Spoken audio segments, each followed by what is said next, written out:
sevgisi kıymeti vardır. Her yeten dost kedri bilen değildir. Mərifət herkesin şəxsiyyətidir. Sözü düz demeyen beğen değildir.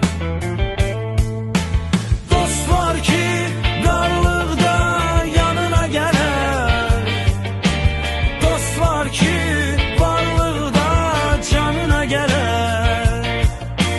Yüzlenen adamla üz üze gelme. Bir Arif min dene kanına geller. Dost var ki darlıqda yanına gelir. Dost var ki varlıqda canına gelir. Yüzlenen adamla üz üze gelme.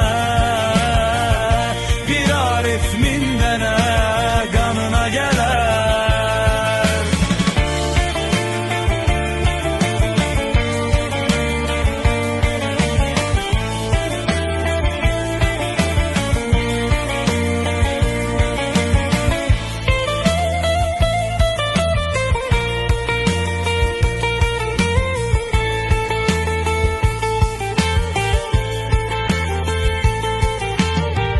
Dünya bir karvandır, gelen gidecek.